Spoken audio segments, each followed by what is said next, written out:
Hi hello friends, welcome to Charuruchi cooking channel. ಇವತ್ತು Sunday ಆಗಿರೋದ್ರಿಂದ ನಾಟಿ ಕೋಳಿ ಮೊಟ್ಟೆ ಸಾಂಬಾರು ಮಾಡೋಣ ಬನ್ನಿ. ಏನೆಲ್ಲ ಇಂಗ್ರೀಡಿಯೆಂಟ್ಸ್ ಹಾಕ್ತೀನಿ ಅಂತ ತಿಳಿಸ್ಕೊಡ್ತೀನಿ, ಒನ್ ಬೈ ಒನ್ ನೋಡಿ.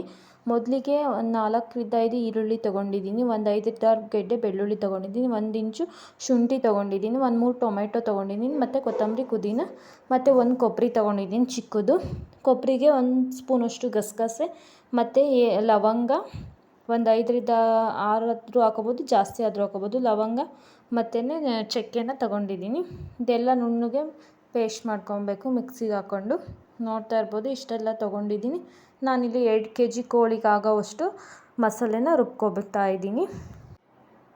2 kgಗೆ ಇಷ್ಟೆಲ್ಲ ಸಾಕಾಗುತ್ತೆ, ಜಾಸ್ತಿ ಏನು ಮಸಾಲೆ ಏನು ಹಾಕೋದೇನು ಬೇಡ. ನೋಡ್ತಾ ಇರ್ಬೋದು ಕಾಯಿ ಮತ್ತು ಗಸಗಸೆ ಎಲ್ಲ ಹಾಕ್ಕೊಂಡಿದ್ದೆ ಸಪ್ರೇಟ್ ರುಬ್ಬಿ ಸೈಡಲ್ಲಿ ಎತ್ತಿಟ್ಕೊಳ್ತಾ ಇದ್ದೀನಿ. ನೆಕ್ಸ್ಟು ಈರುಳ್ಳಿ ಮತ್ತು ಅದೆಲ್ಲ ರುಬ್ಬಿದ್ದು ಈರುಳ್ಳಿ, ಟೊಮೆಟೊ, ಅದೇ ಬೆಳ್ಳುಳ್ಳಿ ಅದೆಲ್ಲ ಹಾಕೊಂಡು ರುಬ್ಬಿರೋದು, ಮತ್ತು ಇದು ಪುದೀನ ಮತ್ತು ಕೊತ್ತಂಬರಿ ಸೊಪ್ಪು ಎಲ್ಲ ರುಬ್ಬಿ ಸೈಡಲ್ಲಿ ಎತ್ತಿಟ್ಕೊಳ್ತಾ ಇದ್ದೀನಿ. ಮತ್ತು ಒಂದು 5-6 ಟೇಬಲ್ ಸ್ಪೂನ್ ಆಗೋಷ್ಟು ಸಾಂಬಾರ ಮತ್ತು 3 ಟೇಬಲ್ ಸ್ಪೂನ್ ಆಗೋವಷ್ಟು ಖಾರದ ಪುಡಿನ ರುಬ್ಬಿ ಎಲ್ಲ ಸೈಡಲ್ಲಿ ಎತ್ತಿಟ್ಕೊಳ್ಳಿ ಮಸಾಲೆನ. ನೋಡ್ತಾ ಇರ್ಬೋದು ನಾನಿಲ್ಲಿ 2 kg ಹಾಕೋವಷ್ಟು ನಾಟಿ ಕೋಳಿ ಚಿಕನ್ನ ತೊಗೊಂಡಿದ್ದೀನಿ. ನಾಟಿ ಕೋಳಿ ಇದು ಮೊಟ್ಟೆ ಕೋಳಿ ತೊಗೊಂಡಿದ್ದೀನಿ. ಇದನ್ನು ತೊಳೆದ್ಬಿಟ್ಟು ನೀಟಾಗಿ ವಾಶ್ ಮಾಡಿ ಎತ್ತಿಟ್ಕೊಳ್ಳಿ. ನೋಡಿ ಇವಾಗ ಅದಕ್ಕೆ ಎಷ್ಟು ಬೇಕೋ ಅಷ್ಟು ಆಯಿಲ್ ಹಾಕ್ಕೊತಾ ಇದ್ದೀನಿ. ನಾಟಿ ಕೋಳಿಗೆ ಸ್ವಲ್ಪ ಆಯಿಲ್ ಜಾಸ್ತಿನೇ ಹಾಕ್ಕೋಬೇಕು. ಆಯಿಲ್ ಜಾಸ್ತಿ ಇದ್ದರೆ ಸಾಂಬಾರು ಟೇಸ್ಟ್ ಚೆನ್ನಾಗಿರುತ್ತೆ. ನಾವಿವತ್ತು ಗ್ಯಾಸ್ ಮೇಲೆ ಮಾಡ್ತಿಲ್ಲ, ಸೌದೆ ಒಲೆಯಲ್ಲಿ ಮಾಡ್ತಾಯಿದ್ದೀವಿ. ಊರಿಗೆ ಬಂದಿದ್ವಲ್ಲ ಹಾಗಾಗಿ ಸೌದೆ ಒಲೆಯಲ್ಲೇ ಮಾಡೋಣ ಅಂದ್ಕೊಂಡು ಮಾಡ್ತಾಯಿದ್ದೀವಿ.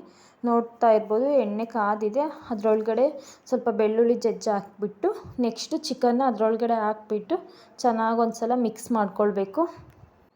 ನಾಟಿ ಕೋಳಿನ ಚೆನ್ನಾಗಿ ಎಣ್ಣೆಗೆ ಫ್ರೈ ಮಾಡ್ಕೊಬೇಕು, ಆವಾಗ ಚೆನ್ನಾಗಿ ಬೇಯುತ್ತೆ ನೀಟಾಗಿ ಅದು. ನೋಡ್ತಾ ಇರ್ಬೋದು ಒಂದು ಸಲ ನೀಟಾಗಿ ಮಿಕ್ಸ್ ಮಾಡಿದ್ದೀನಿ. ಚೆನ್ನಾಗಿ ಮಿಕ್ಸ್ ಎಲ್ಲ ಮಾಡಿದ ಮೇಲೆ ಇದಕ್ಕೆ ಒಂದು ಅರ್ಧ ಸ್ಪೂನಷ್ಟು ಅರಿಶಿನ ಹಾಕ್ಕೊಳ್ಳಿ, ಮತ್ತು ರುಚಿಗೆ ತಕ್ಕಷ್ಟು ಉಪ್ಪು ಹಾಕ್ಕೊಂಡು ಚೆನ್ನಾಗಿ ಇನ್ನೊಂದು ಸಲ ಮಿಕ್ಸ್ ಮಾಡಬೇಕು. ಅರಿಶಿನ ಉಪ್ಪು ಎಲ್ಲ ಹಾಕ್ಬಿಟ್ಟು ಚೆನ್ನಾಗಿ ಒಂದು ಸಲ ಮಿಕ್ಸ್ ಮಾಡಿ ಬಾಯಿ ಮುಚ್ಚಿ ಏನಿಲ್ಲ ಅಂದರೂ ಒಂದು 5 ನಿಮಿಷ ಬಿಡಬೇಕು. ಅದೆಲ್ಲ ನೀರೆಲ್ಲ ಇಂಗಬೇಕು ಚೆನ್ನಾಗಿ, ಚಿಕನಲ್ಲಿರೋ ನೀರು, ಆವಾಗ ಟೇಸ್ಟ್ ಚೆನ್ನಾಗಿರುತ್ತೆ, ಬೇಗ ಚಿಕನ್ನು ಸಾಫ್ಟಾಗಿ ಬೇಯುತ್ತೆ. ನೋಡ್ತಾ ಇರ್ಬೋದು ಇದೆಲ್ಲ ಮಿಕ್ಸ್ ಆಗಿದೆ ಚೆನ್ನಾಗಿ. ಬಾಯಿ ಮುಚ್ಚಿ ಬಿಡಬೇಕು ಒಂದು ಸ್ವಲ್ಪ ಹೊತ್ತು. ನೋಡ್ತಾ ಇರ್ಬೋದು ನೀರೆಲ್ಲ ಇಂಗ್ತಾ ಇದೆ. ನೆಕ್ಸ್ಟ್ ಆವಾಗಲೇ ರುಬ್ಬಿಟ್ಕೊಂಡಿದ್ವಲ್ಲ ಮಸಾಲ ಎಲ್ಲ ಒಂದಲ್ಲೇ ಹಾಕೊಂಡ್ಬಿಟ್ಟು, ಹೊರಗಡೆ ಅಲ್ವಾ ಮಾಡ್ತಿರೋದು, ಎಲ್ಲ ಒಂದೇ ಸಲ ಹಾಕೋಣ ಅಂತ ನೀರೆಲ್ಲ ಇಂಗಿದೆ ಅದು ಆಲ್ರೆಡಿ.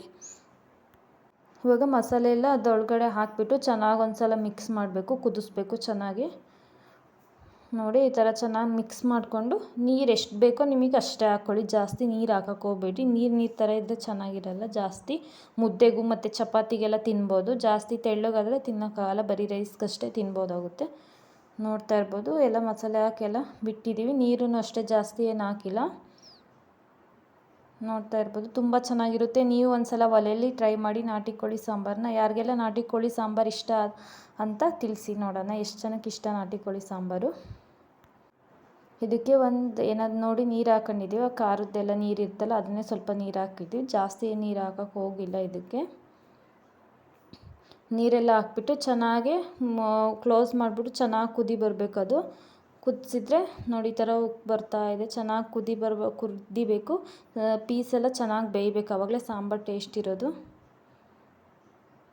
ನೋಡ್ತಾ ಇರ್ಬೋದು ಚೆನ್ನಾಗಿ ಕುದೀತಾ ಇದೆ ಸಾಂಬಾರು, ಇನ್ನೂ ಆಗಿಲ್ಲದು. ಒಂದು ಸಲ ಸುಮ್ಮನೆ ತಿರುಗಿಸಿದ್ದೆ, ಅದು ತಳ ಹತ್ತುತ್ತಂತ ಚೆನ್ನಾಗಿ ಅವಾಗವಾಗ ಮಿಕ್ಸ್ ಮಾಡ್ಕೊಳ್ತಾ ಇರಬೇಕು. ನೋಡ್ತಾ ಇರ್ಬೋದು ತುಂಬ ಚೆನ್ನಾಗಾಗಿದೆ. ನೀವು ಒಂದು ಸಲ ಇದೇ ರೀತಿ ನಾಟಿ ಕೋಳಿ ಸಾಂಬಾರು ಟ್ರೈ ಮಾಡಿ, ಹೇಗಿರುತ್ತೆ ಸಾಂಬಾರು ಅಂತ ಒಂದು ಸಲ ಊಟ ಮಾಡಿ ನೋಡಿ, ತುಂಬ ಚೆನ್ನಾಗಿರುತ್ತೆ. ಹೀಗಾಗಿದೆ ಸಾಂಬಾರು, ಇಳಿಸ್ಕೊಳ್ಳೋಣ.